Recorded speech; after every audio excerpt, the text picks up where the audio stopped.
শারদীয়া 1432 নবকল্লোলের review নিয়ে এলাম আজকে। অলরেডি বেশ কয়েকটা দিন আগেই প্রকাশিত হয়ে গেছে, আনতে আমার দেরি হয়ে গেল। তো অন্যান্যদের আরও অনেক চ্যানেলে হয়তো আপনারা রিভিউ দেখে নিয়েছেন বা বইটা হয়তো বা পত্রিকাটা সংগ্রহ করে ফেলেছেন। তো যাই হোক, আজকে আপনাদের সামনে শারদীয়া 1432 নবকল্লোলের রিভিউ নিয়ে এলাম। পুনরায় না হয় আরেকবার দেখবেন।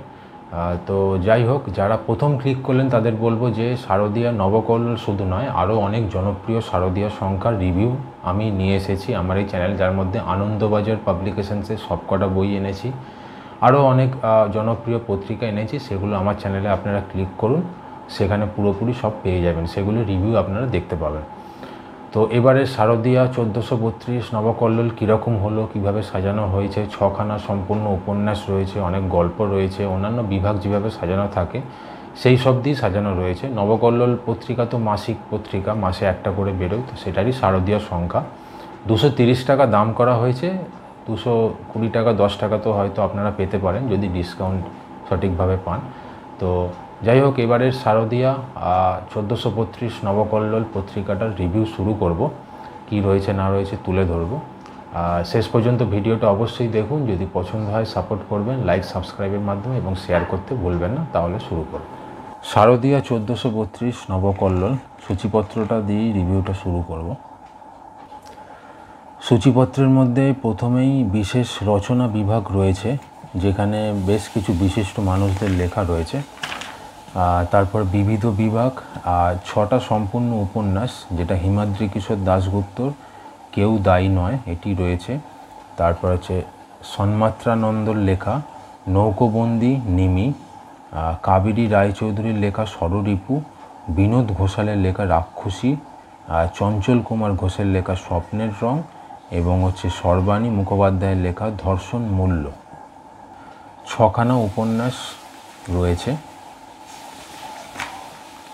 এরপর হচ্ছে বিশেষ নিবন্ধ বিভাগ রয়েছে, আর গল্প রয়েছে অনেকগুলো, যেখানে সঞ্জীব চট্টোপাধ্যায়ের লেখা জাস্টিস, তারপরে বাণী বসুর লেখার অন্ধ ত্রিভুজ, অমর মিত্রর লেখা ফুলেশ্বর শিব, সমীরণ মণ্ডলের লেখা নাবালক খুনি, স্বপ্নময় চক্রবর্তীর লেখা মোহন ভোগ, সুভাষ ধরের লেখা কবরস্থানের শেষ রাতে এবং ত্রিদীপ কুমার চট্টোপাধ্যায়ের লেখা সর্বস্ব।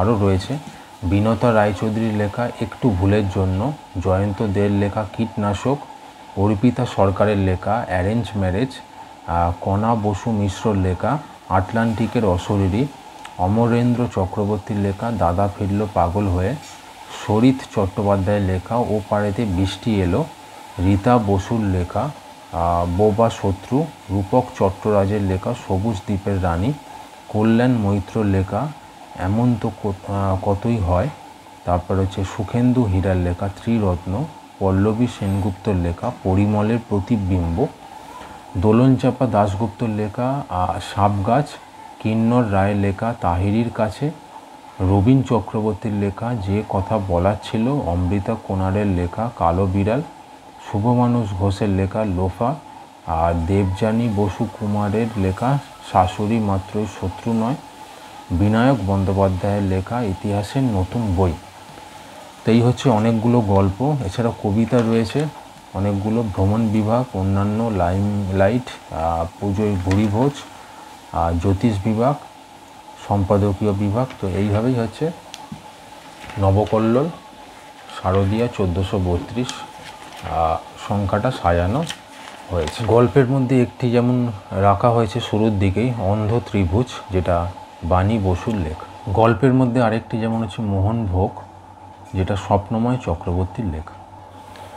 আরেকটি গল্প যেটা সুভাষ ধরের লেখা কবরস্থানে শেষ রাতে। সম্পূর্ণ উপন্যাস একটি রাখা হয়েছে অনেকগুলো গল্পের পর, যেটা হচ্ছে নৌকোবন্দি নিমি, যেটা সন্মাত্রানন্দর লেখা। আরেকটি সম্পূর্ণ উপন্যাস ষড়রিপু, যেটি কাবেরী রায়চৌধুরী। সম্পূর্ণ উপন্যাসের মধ্যে আরেকটি হচ্ছে রাক্ষসী, যেটা বিনোদ ঘোষালের লেখা। পুনরায় আরেকটি গল্প রাখা হয়েছে এমন তো কতই হয়, যেটা হচ্ছে কল্যাণ মৈত্রর লেখা। পুনরায় আরেকটি গল্প যেটা হচ্ছে সাপ গাছ, দোলনচাপা দাশগুপ্তর লেখা। পুনরায় আরেকটি সম্পূর্ণ উপন্যাস যেটা হচ্ছে স্বপ্নের রং, চঞ্চল কুমার ঘোষের লেখা। নবকল্লোল শারদীয়া 1432টা ছোটোর ওপরে আপনাদের সামনে রিভিউয়ের মাধ্যমে নিয়ে এলাম। পত্রিকাটা পছন্দ হলে অবশ্যই সংগ্রহ করে ফেলুন দ্রুত। আর যদি ভিডিও পছন্দ হয় কমেন্টে জানাতে ভুলবেন না কেমন হলো না হলো। আর দেখতে থাকুন নিউ ম্যাগাজিনস চ্যানেলটি। ধন্যবাদ।